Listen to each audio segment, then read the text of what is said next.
Welcome to my blogging channel. আগের ভিডিওতে দেখিয়েছিলাম আমার Bombay two new York journey. দেখো এখনও আমরা পৌঁছে উঠতে পারিনি, এত লম্বা জার্নি ছিল যে কি বলবো। 17 আওয়ার্স টোটাল, তার মধ্যে এখন অলমোস্ট এবার ল্যান্ড করবে। কিন্তু এতটাই বোর লাগছে, মনে হচ্ছে এবার কি ল্যান্ড করলো। তখন জানতে পারলাম যে না, এখনও আরও 1 ঘন্টা দেরি আছে। আমি এত ইরিটেটেড হয়ে গেছিলাম, ভাবছি কতক্ষণে নামবো আর নিউ ইয়র্ক সিটিটা দেখবো। ভাবতে ভাবতে একটু ঘুমিয়েই নিলাম।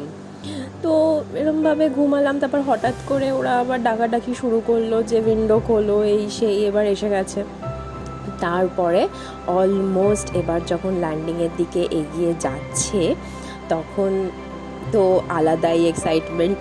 ঠিক আছে, এবার যখন অলমোস্ট এবার ল্যান্ড করবে আমরা তখন ডিসকাস করছি যে এরপরে আমরা নেবে কি করব না করব এইসব।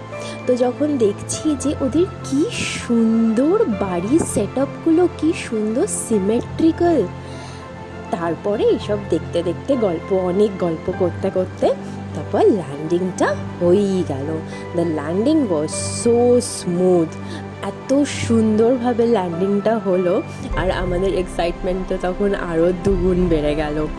ঠিক আছে, এবার আমরা অনেকে মিলে তারপর যখন নামার পরে এসে আরেকটা অনেক বড় ইমিগ্রেশনের ব্যাপার ছিল, সেই সব করে দেখতেই পাচ্ছ আমি খুব আনন্দ সহকারে সঙ্গীতার সাথে এত লাগেজ নিয়ে এয়ারপোর্টের বাইরে বেরিয়েছি।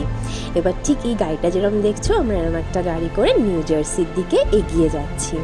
এবার অনেকে যারা আগে গেছে আমাদের সাথে তারা বলছে যে এটা ব্রুকলিন ব্রিজ।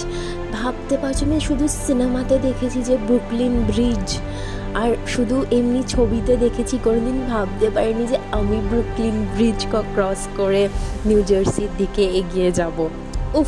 আলাদাই অনুভূতি তখন। তো এই যে আগের হলুদ গাড়িটা, ওরকমভাবে আমরাও পেছনের গাড়িটাতে যাচ্ছিলাম। যেতে যেতে নিউ ইয়র্ক সিটিতে দেখি একটা কলকাতা চায়ের দোকান। আর আমি সেরকম চা পাগল একটা মানুষ।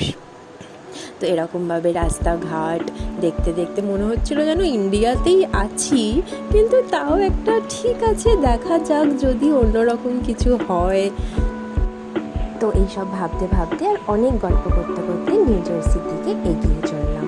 তোমরা কিন্তু সাথে থেকো।